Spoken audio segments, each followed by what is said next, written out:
Today we are going to start with H2SO4. Study of compounds में एक H2SO4 बचा, एक अमोनिया बचा। H2SO4 अभी खत्म हो जाएगा, अमोनिया आज ही मैं खत्म कर दूंगा। तो यहाँ पे आपका केमिस्ट्री लगभग सब खत्म ही हो गया है। मेटलर्जी कोर्स से ही हट गई है, मोल कंसेप्ट कोर्स से ही हट गया है, तो बचा क्या है? ठीक है, तो अब देखो H2SO4 का स्ट्रक्चर मैं यहाँ पे बना रहा हूँ।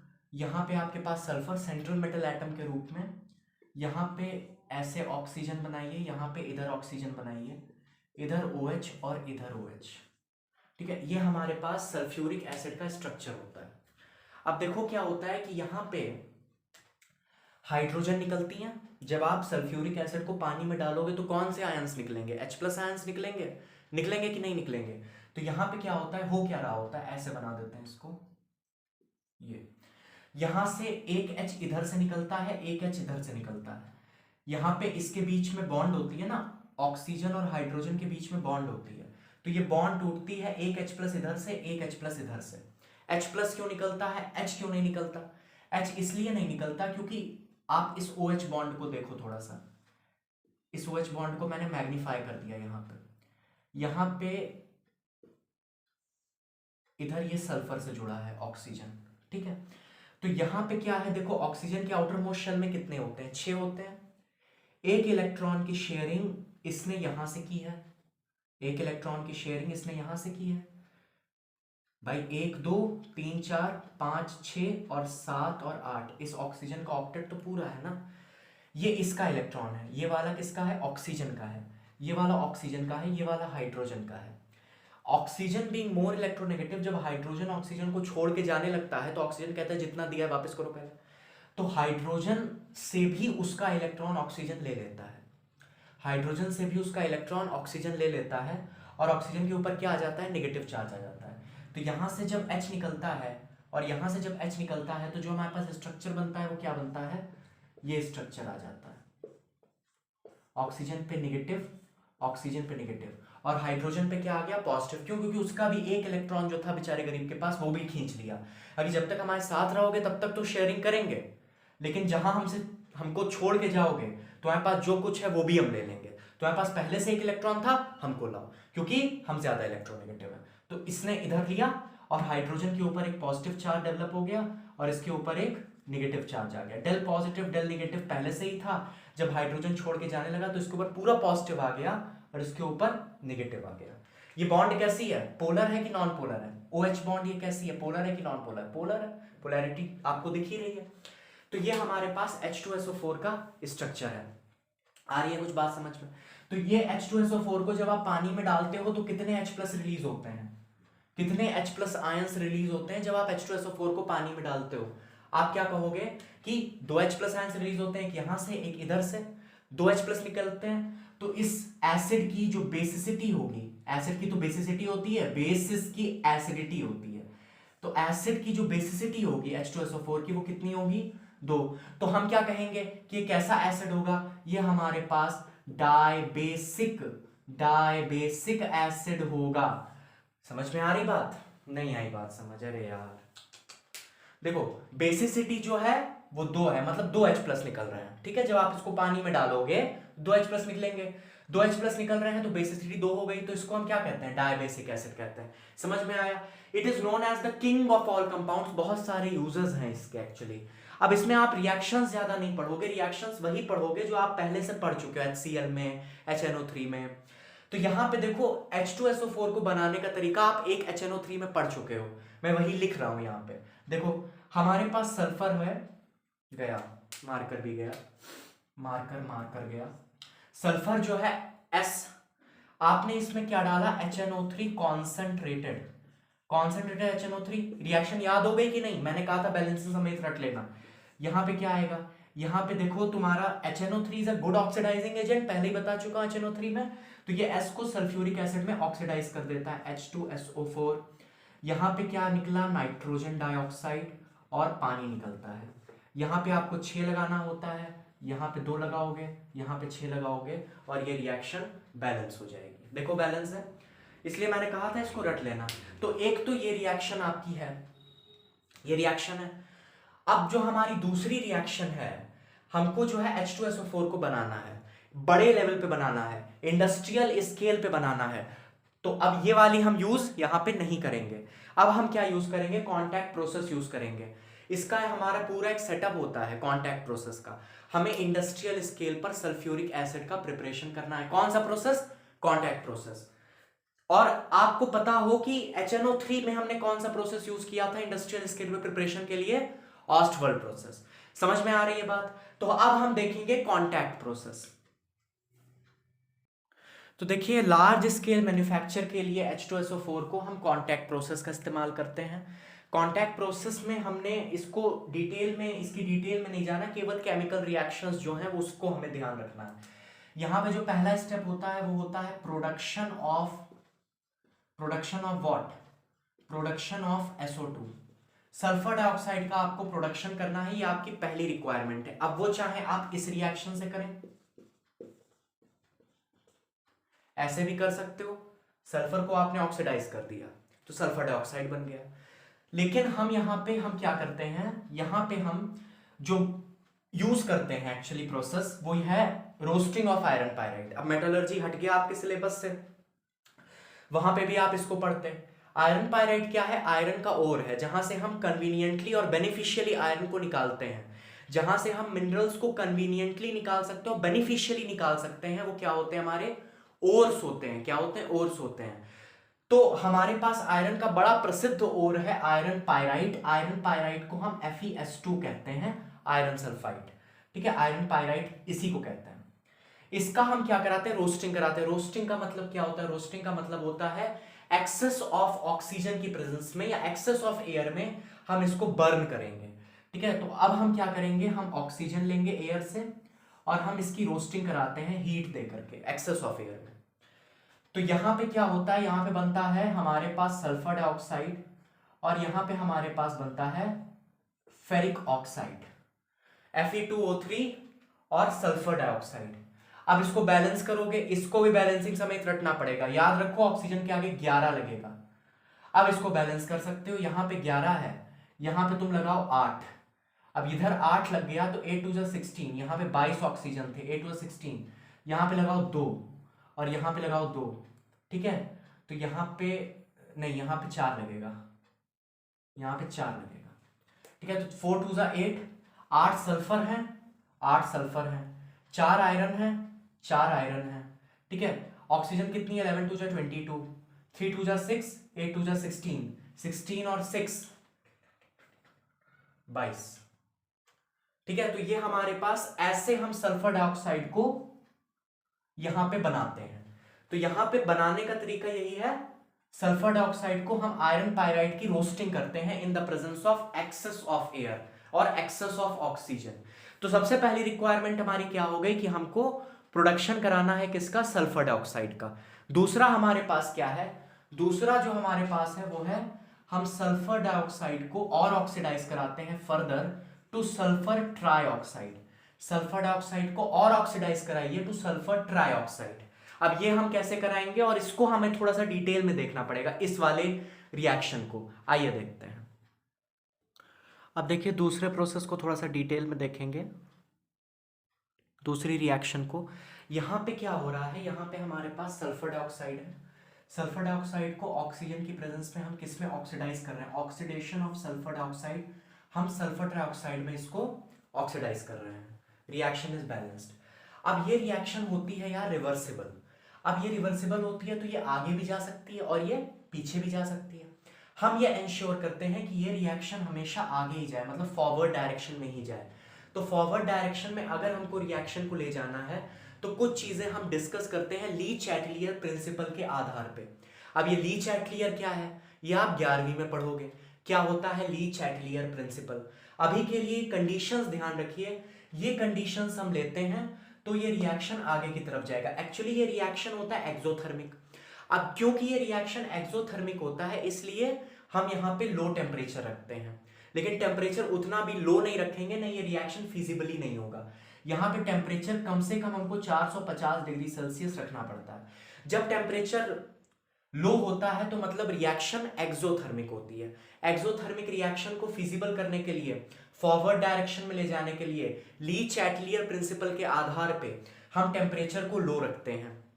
दूसरी चीज, हम यहाँ पे प्रेशर जो है हाई रखते हैं, लगभग 2 atm का हम यहाँ पर प्रेशर यहाँ पे रखते हैं। अब ये जो प्रेशर है 2 एटमॉस्फेयर का, ये क्यों रखते हैं, हाई प्रेशर यहाँ पे क्यों रखते हैं? क्योंकि ली चैटलियर प्रिंसिपल के आधार पे हाई प्रेशर जब हम करते हैं तो रिएक्शन उस तरफ जाती है जिस तरफ लेस नंबर ऑफ मोल्स होते हैं। रिएक्शन उस तरफ भागेगी जिस तरफ लेस नंबर ऑफ मोल्स है। यहां पे देखो 2 और 1 3 मोल्स है, यहां पे 2 मोल्स है, यहां पे 2 और 1 3 मोल्स है, यहां पे 2 मोल्स है। हमको रिएक्शन आगे भगानी है, मतलब लेस नंबर ऑफ मोल्स के डायरेक्शन में भगानी है। तो यहां पे प्रेशर को हम हाई रखते हैं जिससे रिएक्शन आगे की तरफ भागे। तीसरा, यहाँ पे कैटलिस्ट जो हम यूज करते हैं, या तो वैनेडियम पेंटॉक्साइड यूज करिए या तो प्लैटिनम यूज करिए। बहुत अधिक हम वैनेडियम पेंटाऑक्साइड ही यूज करेंगे। प्लैटिनम क्यों नहीं यूज करते? क्वेश्चन आता है कि हम प्लैटिनम क्यों नहीं यूज करते। प्लैटिनम हम इसलिए यूज नहीं करते क्योंकि भाई बड़ा महंगा आता है, तो इतना बजट हमारे पास होता नहीं है। और दूसरी चीज, हमको कैटलिस्ट लगातार बदलना रहता है। क्यों बदलना रहता है? क्योंकि यहाँ पे इंप्योरिटीज होती हैं, यहाँ पे इंप्योरिटीज होती हैं, और इंप्योरिटीज क्या करती हैं? कैटलिस्ट को पॉइजन कर देती हैं। कैटलिस्ट की जो एफिशिएंसी है उसको कम कर देती हैं, कैटलिस्ट हो जाता है पॉइजन्ड। और यहाँ पे इंप्योरिटीज किसकी होती हैं? आर्सेनिक की इंप्योरिटीज होती हैं। तो यहाँ पे आर्सेनिक की इंप्योरिटीज प्रेजेंट है। हम इतना महंगा कैटलिस्ट एक बार इंस्टॉल कर दिया, चलो रिएक्शन होता रहे तो भी मान सकते हैं। हम इसको इंस्टॉल करेंगे, आर्सेनिक की इंप्योरिटीज कैटलिस्ट को पॉइजन कर देंगी, फिर से हमको हटाना पड़ेगा, फिर से नया इंस्टॉल करना पड़ेगा। अब इतना तो हमको प्यारा भी नहीं है H2SO4 कि हम उसके लिए जो है इतना महंगा। तो हम यहाँ पे वैनेडियम पेंटाऑक्साइड V2O5 यहाँ पर हम यूज करते हैं। चौथा, यहाँ पे आपको क्या लेना है? एक्सेस ऑफ ऑक्सीजन लेनी है। यहाँ पे ऑक्सीजन आप बहुत ज्यादा लीजिए यहाँ पर ऑक्सीजन आपको बहुत ज्यादा लेनी होती है। क्यों? जब आप ऑक्सीजन यहाँ पे बहुत ज्यादा लोगे तो ये रिएक्शन आगे की तरफ भागेगा, क्योंकि ऑक्सीजन को खत्म करना है। तो ये रिएक्शन फॉरवर्ड जाएगा जिससे और ज्यादा सल्फर ट्राइऑक्साइड बने। तो आपको एक्सेस में ऑक्सीजन लेना पड़ेगा। ये सब और अच्छे समझ में आएगा जब 11वीं में आप ली चैटलियर प्रिंसिपल को पढ़ोगे एक्विलिब्रियम में। अभी के लिए ये कंडीशंस ध्यान रखिएगा। उसके बाद हम तीसरे स्टेप में क्या कराते हैं? तीसरे स्टेप में कराते हैं absorption of sulphur trioxide. Absorption of sulphur trioxide, आपने एब्जॉर्प्शन कराया सल्फर ट्राइऑक्साइड का। सल्फर ट्राइऑक्साइड को आप पानी में डाल दो, यहां से आपको H2SO4 मिल जाएगा। सल्फर ट्राइऑक्साइड को आप पानी में डाइल्यूट करोगे, ठीक है, उसको डिसॉल्व करोगे, आपको H2SO4 मिल जाएगा। लेकिन ये प्रोसेस हम नहीं कराते। It is not, sulfur trioxide is not directly diluted in water. Sulfur trioxide is not directly diluted in water. इसका क्या कारण है? और अगर ये प्रोसेस नहीं कराते तो कौन सा प्रोसेस हम कराते हैं, इसको हम देखने वाले हैं। तो आइए देखते हैं। तो यहां पे देखिए, हम सल्फर ट्राइऑक्साइड को पानी में डायरेक्टली डिसॉल्व नहीं करते। हमको H2SO4 बनाना है, लेकिन इसको हम डायरेक्टली पानी में डिसॉल्व नहीं करेंगे। क्यों नहीं करेंगे? क्योंकि यहां पर बहुत ज्यादा मात्रा में हीट एवॉल्व होती है, बहुत ज्यादा मात्रा में। जब ये H2SO4 बनता है तो बहुत ज्यादा मात्रा में हीट एवॉल्व होती है। एक्सप्लोजन भी हो सकता है, केमिस्ट्री लैब हो सकता है एक्सप्लोजन हो जाए, डांट पड़ जाए फालतू में। केमिस्ट्री लैब में ये रिएक्शन वैसे हो नहीं रही है, ये इंडस्ट्रियल प्रिपरेशन है। तो सल्फर ट्राइऑक्साइड को हम डायरेक्टली पानी में डिसॉल्व नहीं करते। तो क्या करते हैं? हम सल्फर ट्राइऑक्साइड को लेते हैं और इसको हम डिसॉल्व करते हैं H2SO4 कॉन्सेंट्रेटेड में। यहां पे हम इसको डिसॉल्व करते हैं H2SO4 कॉन्सेंट्रेटेड में, और यहां से हमारे पास मिलता है H2S2O7। देखो, आप कहोगे कि भाई यहाँ पे H2SO4 हम ले तो लिए, अब क्यों जरूरत है बनाने की? भाई सीधी सी बात है, यहाँ पे हम H2SO4 बहुत कम मात्रा में लेते हैं। बहुत कम मात्रा में हमने कॉन्सेंट्रेटेड H2SO4 लिया है, सल्फर ट्राइऑक्साइड। इतनी सी मात्रा से हमें इतना सारा H2SO4 मिलेगा, तो भाई सीधी सी बात है, हम इसको यूज कर सकते हैं, कोई दिक्कत नहीं। यहाँ पे हमने सल्फर ट्राइऑक्साइड लिया, हमने इसको H2SO4 कॉन्सेंट्रेटेड में डिसॉल्व कराया। यहाँ पे हमारे पास क्या बना? ओलियम। इसको कहते हैं हम ओलियम। H2S2O7 को हम क्या कहते हैं? ओलियम कहते हैं, ठीक है। फिर इस ओलियम को हम पानी में डाल देंगे। जो काम हम यहां कर रहे थे, अब हमने इसको इस तरीके से किया, एक सही तरीके से। सल्फर ट्राइऑक्साइड को हमने H2SO4 कॉन्सेंट्रेटेड में डाला, हमारे पास ओलियम बना। अब हम इसको पानी में डालेंगे और यहाँ पे पानी में डालने के बाद हमको क्या मिल जाएगा, H2SO4 मिल जाएगा। इसी ओलियम का एक नाम क्या है, pyro sulphuric acid, pyro sulphuric acid. समझ में आ रहा है? तो यहां पे हमारे पास क्या हुआ, अब हमको H2SO4 मिला, बहुत भारी मात्रा में मिलेगा। क्या किया हमने, सल्फर ट्राइऑक्साइड को डायरेक्टली पानी में डिसॉल्व करके H2SO4 नहीं निकाला, क्योंकि ये रिएक्शन बहुत ज्यादा एक्सप्लोसिव हो सकती थी, हीट बहुत निकलती। सल्फर ट्राइऑक्साइड को हमने H2SO4 कॉन्सेंट्रेटर में डिसॉल्व किया, ओलियम बना, ओलियम को पानी में डिसॉल्व किया, H2SO4 बन गया। अब जरा सा जितनी भी रिएक्शंस अभी तक हमने देखी हैं कांटेक्ट प्रोसेस की, उसको समराइज कर देते हैं फटाफट से। तो ये हमारे पास पूरा समरी चार्ट है, आप इसको देख लो। सबसे पहले हमने क्या किया था, सल्फर डाइऑक्साइड बनाया। सल्फर डाइऑक्साइड चाहे ऐसे बनाओ, चाहे आयरन पायराइड की रोस्टिंग करा दो। रोस्टिंग क्या होता है, रोस्टिंग होता है भाई oxidation in presence of excess of oxygen. ठीक है, एक्सेस ऑफ ऑक्सीजन में हम इसको बर्न कर रहे हैं। ठीक है, तो यहाँ पे क्या हो रहा है, रोस्टिंग हो रही है। सल्फर डाइऑक्साइड बनाना हमारा मुख्य कर्तव्य है। यहाँ पे सल्फर डाइऑक्साइड भी बन रही है, यहाँ पे भी बन रही है। सल्फर डाइऑक्साइड को हमने फिर से ऑक्सीडाइज कराया इन the presence of vanadium pentoxide और प्लैटिनम। प्लैटिनम तो महंगा होता है और साथ में पॉइजन भी हो जाता है, तो इसलिए हम वेनेडियम पेंटॉक्साइड ही यूज करते हैं। 450 डिग्री सेल्सियस का temperature, 2 atm pressure, excess of oxygen की प्रेजेंस में यहाँ पे क्या बना, सल्फर ट्राइऑक्साइड बन गया। सल्फर ट्राइऑक्साइड को हमने H2SO4 कॉन्सेंट्रेटर में डाला, ओलियम बना, दैट इज पायरोसल्फ्यूरिक एसिड। इसको वापस पानी में डालोगे तो यहाँ पे क्या होगा, H2SO4 के हमको 2 मॉलिक्यूल्स मिल गए, 2 मॉलिक्यूल्स ऑफ H2SO4 यहाँ पे हमको मिल गए। तो ये पूरी रिएक्शंस हैं, 3 स्टेप में होती है कांटेक्ट प्रोसेस की रिएक्शन को ध्यान से। और सबसे ज्यादा यही पूछा जाता है ये वाला, कि यहाँ पे कैसा प्रेशर लेते हैं, हाई प्रेशर लेते हैं, टेम्परेचर कैसा लेते हैं, लो लेते हैं, ऑक्सीजन कितनी लेते हैं, एक्सेस में लेते हैं, ये ज्यादातर आपसे पूछा जाएगा। हालांकि इंपॉर्टेंट तो तीनों हैं। ओलियम के बारे में आपसे बहुत पूछा जाता है, ये रिएक्शन आपसे बहुत बार पूछी जाती है, यहाँ पे आप फंसते हो। ओलियम को पानी में डालोगे, आपको 2 मॉलिक्यूल्स ऑफ H2SO4 यहाँ पे मिल जाएंगे। Is that clear? आगे बढ़ें। ओके, आइए देखते हैं कुछ प्रॉपर्टीज ऑफ H2SO4। सबसे पहली चीज, कलरलेस होता है, ओडोरलेस होता है, कोई स्मेल नहीं होती, पानी से ज्यादा भारी होता है, हैवियर देन वाटर होता है। ठीक है, अब पानी और वाटर आप लोगे तो H2SO4 नीचे बैठ जाएगा, पानी ऊपर रहेगा, H2SO4 नीचे रहेगा, heavier than water. Dilute H2SO4 होता है, कॉन्संट्रेटेड H2SO4 होता है, दोनों में बड़ा अंतर हो जाता है। Dilute H2SO4 is a strong acid, ध्यान रखिएगा, जो डाइल्यूट H2SO4 है वो स्ट्रॉन्ग एसिड है, concentrated H2SO4 is not an acid. अब dilute H2SO4 is an electrolyte, क्यों? क्योंकि जब आप H2SO4 को पानी में डालोगे वो H+ आयंस देगा, और आयंस का होना जरूरी है इलेक्ट्रिसिटी को कंडक्ट करने के लिए। It is an electrolyte. Dilute, concentrated H2SO4 is a non electrolyte. लेकिन डाइल्यूट के साथ अपनी कुछ दिक्कतें हैं कि ऑक्सीडाइजिंग एजेंट नहीं है, डिहाइड्रेटिंग एजेंट नहीं है, नॉन वोलाटाइल एसिड नहीं है। ठीक है, ये प्रॉपर्टीज हैं H2SO4 की, लेकिन ये डाइल्यूट H2SO4 में शो नहीं होती। ये किस में शो होती हैं? Oxidising agent, dehydrating agent and non volatile acid for concentrated H2SO4। अब इन्हीं कुछ प्रॉपर्टीज को लेके हमें H2SO4 को थोड़ा सा और आगे पढ़ना है। अब देखो, पिछले 2 लेक्चर्स में मैं एसिड्स की कुछ बेसिक प्रॉपर्टीज आपको बता रहा हूं, आइए फिर से उनको रिवाइज कर लेते हैं। अगर मान लीजिए आपसे कोई पूछेगा एग्जाम में कि H2SO4 की कोई एक एसिडिक प्रॉपर्टी आप बताओ, तो एसिडिक प्रॉपर्टी एक केमिकल प्रॉपर्टी है, उसके लिए आपको एक रिएक्शन लिखनी पड़ेगी। कोई भी रिएक्शन लिखो, कोई भी रिएक्शन आप लिख सकते हो। मैं मेटल कार्बोनेट की उठा रहा हूं, तो देखो एसिडिक प्रॉपर्टी की बात करें, पढ़ चुके हो ना, 2 बार से पढ़ रहे हो, अब तक तो याद हो जाना चाहिए। देखो एसिडिक प्रॉपर्टी, कोई एक बताओ।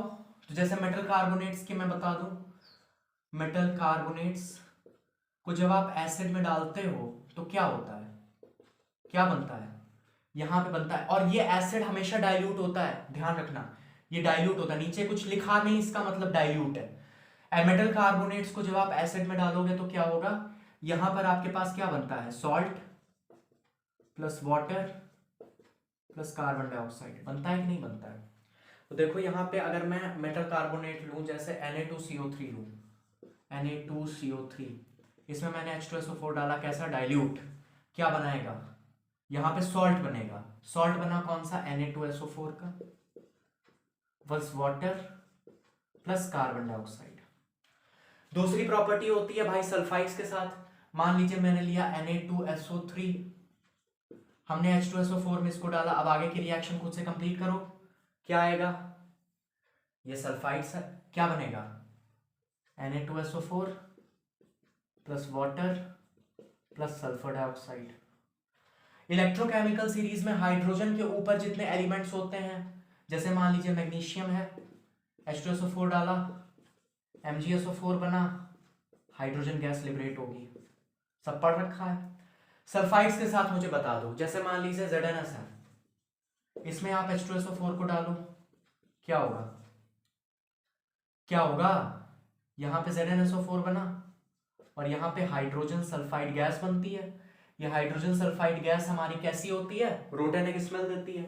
तो ये एसिडिक प्रॉपर्टी तो आप पढ़ते ही चले आ रहे हो, इसमें मैंने कोई खास चीजें नहीं बताई। अब जो खास चीजें हैं जो पूछी जा सकती हैं, पर्टिकुलरली इसी चैप्टर में आपको पढ़नी है, उन पे आते हैं। अब आपसे कहेगा कि H2SO4 is an oxidising agent, इसको आपको शो करना है बाय द हेल्प ऑफ कुछ केमिकल रिएक्शंस। तो कुछ केमिकल रिएक्शंस यहां पे हमको देखनी है, कार्बन के साथ, सल्फर के साथ और फास्फोरस के साथ। अब देखो, चाहे ऑक्सीडाइजिंग एजेंट हो, चाहे डिहाइड्रेटिंग एजेंट हो, चाहे नॉन वोलाटाइल एसिड हो, ये सब कौन शो करता है, डाइल्यूट H2SO4 की कॉन्सेंट्रेटेड H2SO4, कॉन्सेंट्रेटेड H2SO4। तो यहां पे हम क्या लेते हैं, H2SO4, लेकिन वो कैसा लेंगे, कॉन्क H2SO4 लेते हैं। यहां पे कॉन्सेंट्रेटेड H2SO4 हम यहां पे लेंगे, और यहां पे हमारे पास क्या बनता है, carbon dioxide plus sulphur dioxide plus water. यहां पे H2SO4 हमने लिया कॉन्सेंट्रेटेड, यहां पे क्या बनेगा, सल्फर डाइऑक्साइड प्लस वाटर।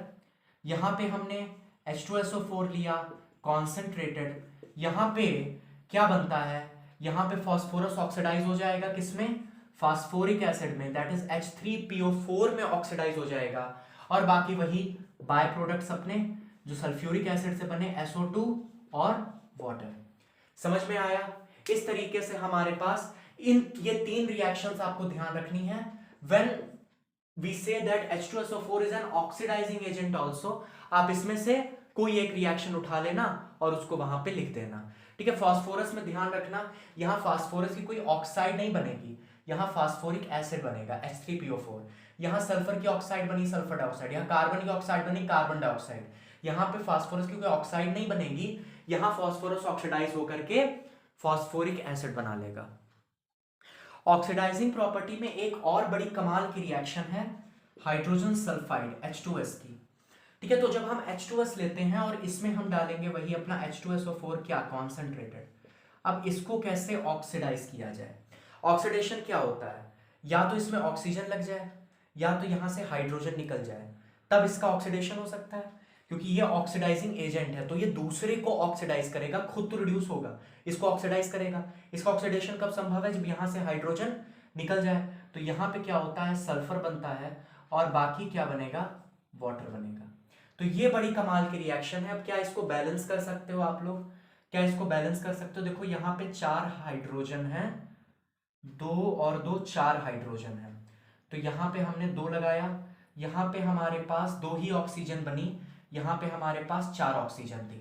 तो यहां पे इसको कैसे बैलेंस करेंगे, यहां पे हम ऐसा करते हैं 4 लगा देते हैं, और यहां पे हमने 4 लगाया तो यहां पे हो गई 8 ऑक्सीजन, यहां 2 लगा दो और यहां 2 लगा दो। समझ में आया। अब ये बैलेंस्ड है, 4 हाइड्रोजन है, इधर 6 हाइड्रोजन है, 4 2 4, 2 दूनी 4 और 5 6, यहां पे 8 हो गई। तो यहां पे ऐसा करिए 3 लगाइए आप, ठीक है। यहां पे हमने 3 लगाया और यहां पे अब हम क्या करेंगे, इधर हमने 3 लगाया, थोड़ा आराम से 3 लगाया, 3 ऑक्सीजन, यहां 4 ऑक्सीजन, ओके 4 लगा के देखते हैं, 4 ऑक्सीजन है, यहां पे भी 4 ऑक्सीजन है, 8 हाइड्रोजन है, 4 2 जा 8, तो ठीक तो है, नहीं नहीं नहीं, 3 2 जा 6 7 8, यहां पे 3 लगाओ, अब हो गई बैलेंस, ठीक है। तो इसलिए बैलेंसिंग में ज़्यादा, क्योंकि समय वेस्ट हो रहा है खाली में, आप कर लोगे मुझे मालूम है, ठीक है, थोड़ा सा भले ही टाइम लगे। जिसमें आपको बैलेंसिंग रटनी होती है वो मैं बता देता हूँ कि यहाँ पे रट लेना, ठीक है, तो कोई दिक्कत नहीं है। आगे बढ़ते हैं। तो हमारा क्या आपने देखा कि H2SO4 जो है हमारे नॉन मेटल्स को क्या कर रहा था, ऑक्सीडाइज कर रहा था। ये सारे क्या है, कार्बन, सल्फर, फास्फोरस क्या है, नॉन मेटल्स हैं, इनको ये क्या कर रहा था, ऑक्सीडाइज कर रहा था। और ये वाली जो रिएक्शन है बड़ी इंपॉर्टेंट है, H2S प्लस H2SO4, बहुत इंपॉर्टेंट है। आगे बढ़ते हैं। Now H2SO4 is a very good dehydrating agent. अब देखो ये बहुत अच्छा डिहाइड्रेटिंग एजेंट है। डिहाइड्रेशन का मतलब क्या होता है, पानी का निकल जाना, तो ये पानी को निकाल देता है, बहुत अच्छा डिहाइड्रेटिंग एजेंट है। मैंने पहले ही बताया था HCl के केस में, जब HCl को हमें ड्राई करना होता था तो कॉन्क H2SO4 लेते थे, बहुत अच्छा डिहाइड्रेटिंग एजेंट है। कौन सा, concentrated H2SO4, not dilute H2SO4। अब यहाँ पे कौन सी रिएक्शन आपको पढ़नी, क्योंकि एल्कोहल्स ऑर्गेनिक केमिस्ट्री से हट चुके हैं, कार्बोक्सिलिक एसिड ऑर्गेनिक केमिस्ट्री से हट चुके हैं, ठीक है, तो आपको यहाँ पे यही रिएक्शन पढ़नी है खाली। देखो हमारे पास कोई एल्कोहल लेते हैं, एल्कोहल को एल्कीन में कन्वर्ट करने के लिए हम यहाँ पे क्या करते हैं, कॉन्सेंट्रेटेड H2SO4 का यूज करते हैं। जैसे मान लीजिए मैंने इथेनॉल लिया, इथेनॉल क्या होता है मुझे बताओ, इथेनॉल क्या होता है, C2H5OH, तो इथेनॉल मैंने लिया C2H5OH, इसको मैं खोल के बना देता हूं।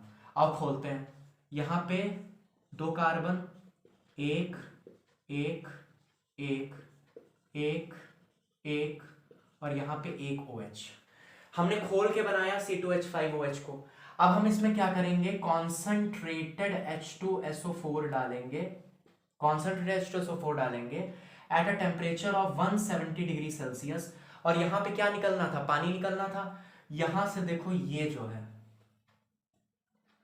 H और OH, H और OH मतलब H2O यहां से निकलता है और यहां पे एक डबल बॉन्ड आ जाती है, तो यहां पे क्या हमारे पास बनता है C2H4 प्लस यहां पे वाटर निकल जाता है। C2H4 मतलब इथीन, 2 कार्बन इथ और डबल बॉन्ड आ गए यहां पे, क्योंकि H और OH निकल जाता है तो एक वैलेंसी दोनों कार्बन की फ्री होती है। उस कार्बन की वैलेंसी को सेटिस्फाई करने के लिए कार्बन टेट्रावैलेंट होता है। यहां से H और OH मैंने निकाल दिया, मान लो H और OH यहां से निकल गया। अब कार्बन की कितनी वैलेंसी सेटिस्फाई हो रही है, इस वाले की 1 2 3, इस वाले की भी 1 2 3, तो यहां पे हम क्या लगा देते हैं, डबल बॉन्ड लगा देते हैं।